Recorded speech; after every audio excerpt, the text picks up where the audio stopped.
Hey, this is John Young with the Weekend Handyman. We just have been working on a project here, doing a roofing project. When I was younger and we'd be doing things like this, the big work belt, my big construction belt, I had the big leather pouches and it would do all that kind of stuff, and a hammer and the nails and the screws and everything, the drills hanging from it. That is still pretty cool for a lot of people. But because I don't do that kind of work as much as I used to, or if you're just a homeowner who's like, hey, I got a couple of projects, tool belts have an advantage to have things there and ready for you. The problem is that as you've been using it, it gains more weight and you add more things to it, and after a while you end up with more uncomfortableness from the belt, whether it's lower back pain, whatever it might be.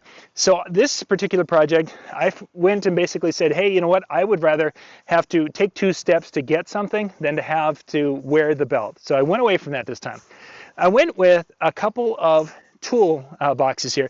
Again, we're up on the roof. We had to take all the shingles off, so basically we're down to tar paper. And some of the roof is at a 3/12 pitch and some of it's at a 4.5 to 5/12 pitch.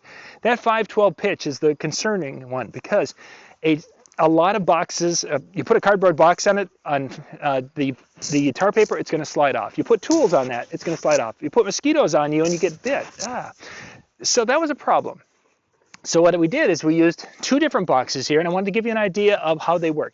I have an AWP HP tool bag here, and then I've got a second one here from ToughBuilt. Now both of these do a similar thing. They're different sizes and such.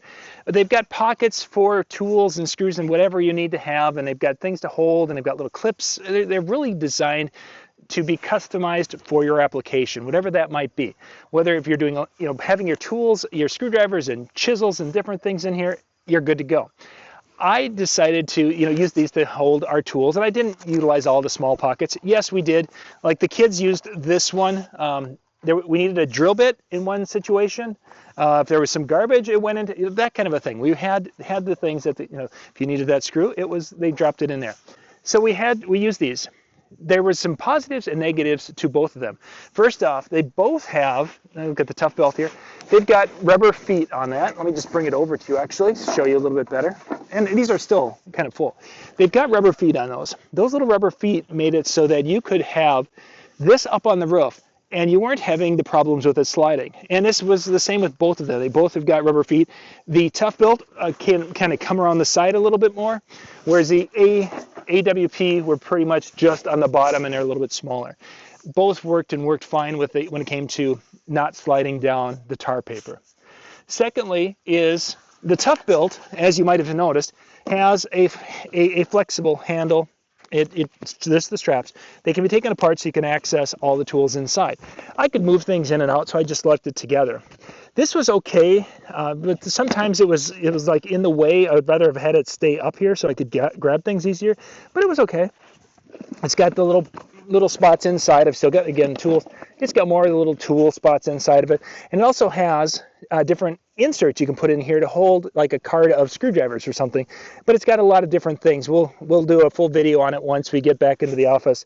But it's size-wise a nice small. It held a couple of drills what we used for driving in screws. It held the screws. It held other things.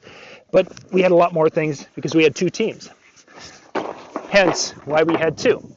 The AWP version, which again is I'll put links in where you can find these. This particular one has a metal handle. That was kind of nice at times because the handle's always up on top. You can grab the handle and off you go. It's open on the sides, so I had room to put things in. It's a little bit larger. The biggest downfall with this particular one is that because of the extra size, it was almost too heavy. We could throw more tools in here, but then that became a lot of weight just to be moving up and down on the roof. So I like the handle. I like how it went. It's just when you have size like that, it's really tempting to fill it because it's like, well, I can get more stuff in there. I can get my hammer tackers in there, and I can get 3 different hammers, so I can have that, and I can have 2 screws. Yeah, and I had like 40 or 50 pounds of tools in there, which made it really difficult to get up on the roof and to be able to maneuver safely on the roof. So just an idea, if you're going to be doing some work on a roof or an area that you need to have some tools with you, and the work belt, construction belt, whatever you want to call it, tool belt isn't going to work for you, getting yourself into one of these little guys might be a great option And there's, of course, many companies that produce these. This was, again, the AWP HP version, and this is the ToughBuilt. Links will be in the description below so you can check these out, but I highly recommend that you get into something like this for your safety. It's not going to slide off the roof. For comfort, it's not going to have 20 pounds of stuff hanging on your hips for 3 days and making you really sore when it comes Monday morning. This is John Young of the Weekend Handyman. Thank you for watching. For more tips and how-to videos, go to weekendhandyman.com.